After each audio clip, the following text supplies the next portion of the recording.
How's it going, guys? Cameron here with Canadian Gamer, coming at you with another video here. I hope you're having a great weekend, or at least a start to it.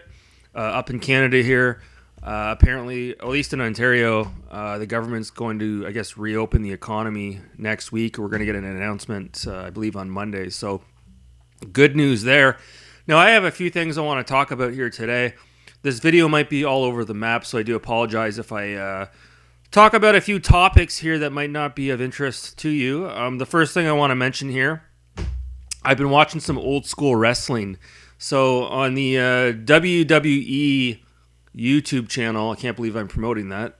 They're putting up a lot of Royal Rumble matches from the 90s, and those are usually like an hour long or 45 minutes long. So I watched the 1992 Royal Rumble the other night, and it's funny to watch that because during that time it was still very much what they call the cartoon era. So a lot of the wrestlers that would come out would be the mainstays from the 80s. You got Jake the Snake, Macho Man, Hulk Hogan, Sid Vicious. But it's cool too because you see Shawn Michaels come out, and at that time he was still getting a bit of a push. So it's cool to see a young Shawn Michaels who wasn't yet at his full potential. He was at his full potential, but he hadn't fully been elevated to the superstar status that he was a couple of years after that time. So that was fun to watch. And then I started watching the 1995 Royal Rumble last night, I believe it was, and I fell asleep halfway through. So I'm going to try to watch that again. The 95 Royal Rumble is not quite as good because the 92 Royal Rumble, a new wrestler would come out like every minute, and it would work itself up throughout the hour.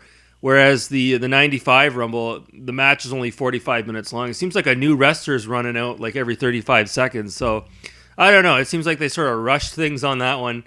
But the 92 Royal Rumble, it was actually Ric Flair who won it. So it was pretty cool to see. You say what you want about Ric Flair. He always had like a dad bod on him. He wasn't really, as far as I'm concerned, a great wrestler, but he did have really good mic skills and acting chops to boot. So it was fun to watch him win the Royal Rumble. And just to add to that, I've been watching some old interviews as well, and I was watching one on the old wrestler there, Rikishi. He used to be part of the Head Shrinkers. I don't know if you guys remember them. But a lot of those guys, the Samoan wrestlers, they're related. Like The Rock is related to, I think, Samoan Joe, if I'm not mistaken. He's related to Rikishi. And he's actually related to the late Yokozuna. If any of you guys remember Yokozuna, when he bursted onto the scene there in the early 90s, he was promoted as a sumo wrestler. Who could forget? But a lot of people don't know this. Yokozuna was not Japanese. He wasn't Japanese descent. He was actually Samoan. So yeah, it was cool to sort of watch some old Yokozuna matches and read up on that guy as well. He actually got released from the WWE because of concerns over a potential heart condition. At the time, the WWF is what it was called. They didn't want to take a chance on Yokozuna because they already lost Brian Pillman due to an undiagnosed heart condition, and the last thing they wanted to have was Yokozuna have a heart attack on live TV. So that's basically, and weight concerns as well was the reason why he was released, and that was ultimately the reason for his passing. So yeah, having a lot of fun with that. The next thing I want to talk about here, I don't want to get too much into it because I know you guys are probably getting sick of me talking about it, but I've been playing Doom 2016. I want to say I'm about 35% through it. Again, I don't want to talk too much about it, but I will say I have mixed feelings, mixed opinions on the game itself, but I can't take away from the fact that the game looks absolutely incredible. And, it's like you almost know when you're playing a game with an id Tech engine. I know I played The Evil Within 2 a couple of weeks ago, and while I wasn't too crazy on the game, the graphics immediately blew me away when I put that game on. I didn't even know it was being run by the id Tech engine. And this game is obviously being run by the id Tech engine as well. I think John Carmack was the one who actually invented or developed the original id Tech engine right up until id Tech 4, which was being used in Doom 3, and it was actually being used in Unreal 4 as well. So Quake 4, what am I saying? Unreal and Quake came out around the same time, and the Unreal Engine was licensed to a lot of companies out there, and so was the id Tech engine as well. So that's a whole other conversation we can get into on another video. But I do want to bring this up because I talked about this game a couple of weeks ago, and I more so talked about the fact that if you bought a physical copy of this, you could get Quake 2 that came with it on the disc, as I bang into my mic. So what I didn't really talk too much about was Quake 4 because I haven't really played a lot of it. I put it on for 20 minutes when I bought it, and first impressions can sometimes be a lasting impression, and I just wasn't, at the time, I wasn't really turned on by the single-player experience. Well, I went back, after beating Doom 3, I went back and put this on because this game was an Xbox 360 launch title. It came out in 2005, and it was developed by Raven Software kind of around the same time that Doom 3 was being developed as well by id Software. So it's just funny to put not funny, it is quite remarkable to put this game on now and see the similarities between this and Quake 3. It almost plays the same. The graphics look very similar. I think they may have even reused some old, I guess, intellectual property or level design that maybe wasn't used in Doom 3 for this game because the similarities, it's crazy. I'm having a blast with this.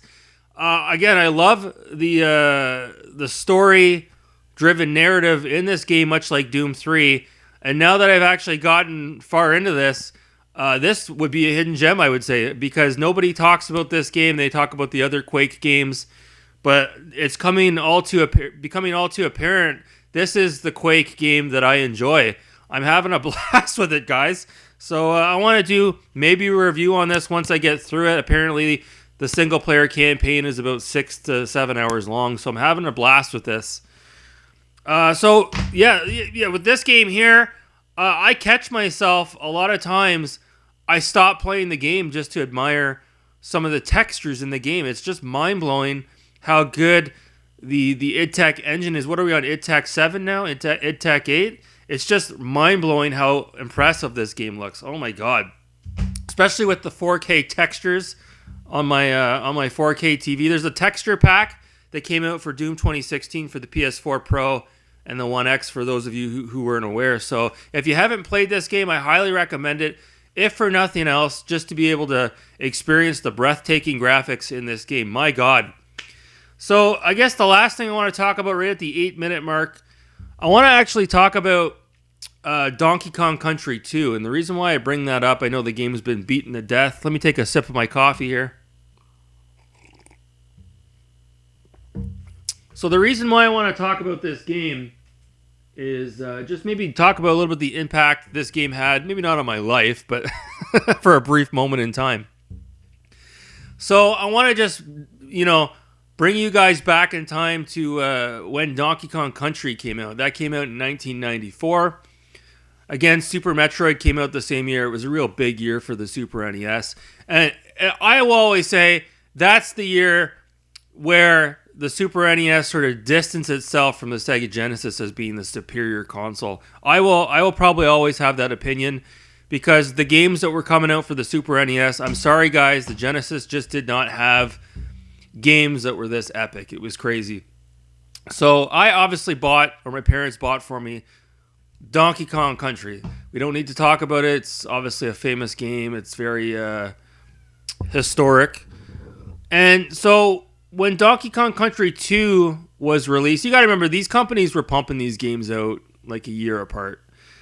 When Donkey Kong Country 2 was released in November 25th of 1995, I'm looking at my notes on my screen here, that was like a watershed moment. Like nobody could get their hands on that game. It was sold out.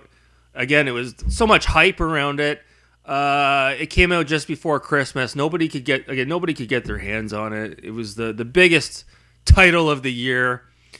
So you could imagine when Christmas came around, December 25th of 1995, I was hoping to get that game. My father was working in retail. He was working as a manager for Kmart, or it might have been Zellers at that point. And yeah, come down to the Christmas tree on, I can remember the date, December 25th of 1995, and open up that package, and lo and behold, I got Donkey Kong Country 2 for Christmas. And it was just to have that feeling. When you buy a new game now, like this as an example, it's not like the packaging's not that big of a deal. But back in the day when you got a Super NES game or a Genesis game, you'd get the cardboard box, and it had the shrink wrap on it.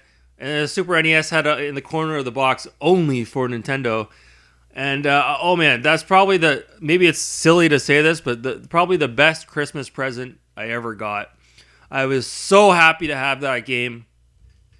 And you have to understand, at that point, the world was already pretty much made aware that the N64 was coming out. So even though everybody was getting really excited for the N64, which ended up coming out November 18th of 1996, so about a year later, Nintendo was still full force with the Super NES. So I remember putting that card on Christmas morning, and man, I remember playing that game over and over and over and over and over again.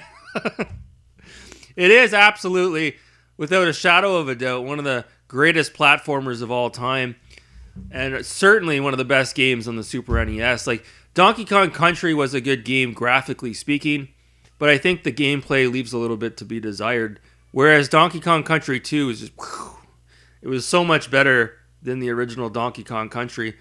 And so when the N64 came out in November of 1996, or sorry, September, it was September of 1996, a couple of weeks later, Donkey Kong Country 3 comes out for the Super NES. So wrap your head around that.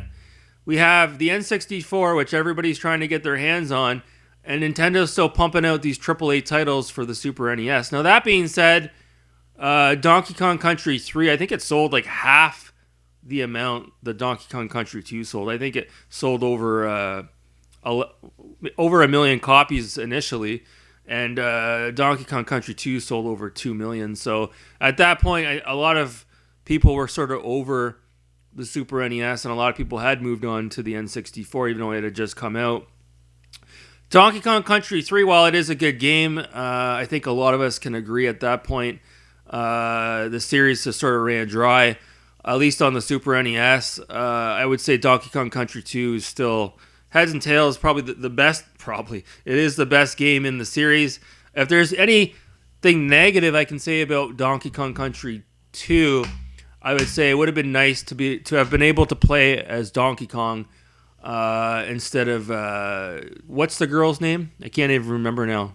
Trixie? Can't even remember. But yeah, great game. I just wanted to share that. I remember that game coming out. I remember getting that game for Christmas. And I wanted to bring it up too because it just came. Last year was its 25th anniversary.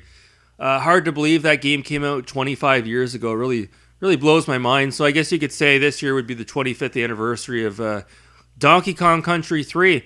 So if you guys want to share your memories below regarding Donkey Kong Country 2 or Donkey Kong Country the series, feel free to do that. I never completed the lost levels in that game. It was just, at least at the time, too difficult for a young Canadian gamer to get through. But nonetheless, again, the graphics are just incredible. I remember the parallax scrolling. I remember the aqua-colored water in the background when you played that first initial level. I remember the great music in the game when you played Bramble Scramble. What was that other level there? The Whispering Willows. Oh my god. Just a great game all around. So yeah, I'm going to cut it off there around the 15-minute mark, guys. I hope you guys have a great rest of your weekend. I'm going to try to finish this game this weekend, and I'm going to try to beat this as well. So thanks so much for watching. You people are wonderful and beautiful. You take care.